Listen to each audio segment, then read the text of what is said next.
સહેજ ગરમી પડે એટલે આપણને પેટને ઠંડક આપે તેવું કંઈક પીવાનું મન થતું હોય છે. તો આજે આપણે બનાવીશું એકદમ સરસથી ઠંડુ ઠંડુ તરબૂચનું શરબત. બાળકોને આમનમ તરબૂચ આપીએ ને તો નથી ખાતા હોતા, એટલા માટે જો તમે આ રીતે બાળકોને શરબત બનાવીને આપશો ને તો બાળકો માગી માગીને પીશે અને નાનાથી લઈ મોટા બધાને ભાવે તેવું સરસ મજાનું એકદમ ટેસ્ટી તૈયાર થાય છે. અહીં અમે 50 ગ્રામ જેટલા તરબૂચના એકદમ સરસથી નાના નાના ટુકડા કરીને બધા જ બી નીકાળી દીધા છે. આ રીતે ટુકડા કરવાના છે. હવે એક મિક્સર જાર લેવાનું છે. તેમાં આપણે જે તરબૂચના ટુકડા કરેલા છે ને તેને એકદમ સારી રીતે અંદરથી એડ કરી દેવાના છે. 1 ટીસ્પૂન શેકેલા જીરાનો પાવડર, 2 ટેબલસ્પૂન બુરું ખાંડ, અહીંયા મેં સાકરનો પાવડર એડ કરેલો છે, 1 ટીસ્પૂન સંચળ પાવડર અને 10 થી 15 ફુદીનાના પત્તા. અને તેનો રેડ કલર એકદમ સરસથી જળવાઈ રહે તેના માટે 3 થી 4 આઈસ ક્યુબ અને અડધો ગ્લાસ જેટલું આપણે ઠંડુ પાણી ઉમેરી મિક્સર જારને બંધ કરી દેવાનું છે. હવે તેને આપણે સરસથી ક્રશ કરી દેવાનું છે.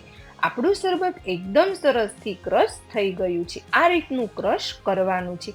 હવે આપણે તેને એકદમ સારી રીતે ગાળી દેવાનું છે.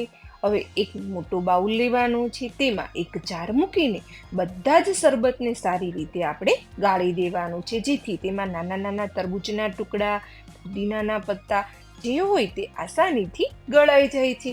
આ રીતે ગાળવાથી તેનો ટેસ્ટ પણ સારો આવે છે અને નાના મોટા બધાને ભાવે તેવું સરસ મજાનું શરબત આપણું તૈયાર થાય છે. આ શરબત પેટને પણ ઠંડક આપે છે અને બાળકોને પણ ખૂબ જ ભાવે છે.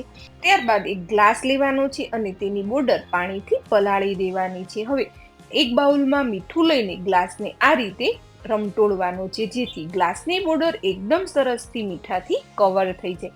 તેમાં 3 થી 4 આઈસ ક્યુબ અને 1 ટેબલ સ્પૂન સબ્જા એડ કરવાના છે અને એકદમ નાના નાના ટુકડા કરેલા 1 ટેબલ સ્પૂન તરબૂચના ટુકડા એડ કરવાના છે. અને આપણે જે તરબૂચનું શરબત બનાવેલું છે તેને સર્વિંગ ગ્લાસમાં આ રીતે સરસ મજાનું ઉમેરી દેવાનું છે ને જોતાં જ પીવાનું મન થઈ જાય તેવું સરસ મજાનું આપણું શરબત તૈયાર થઈ ગયું છે.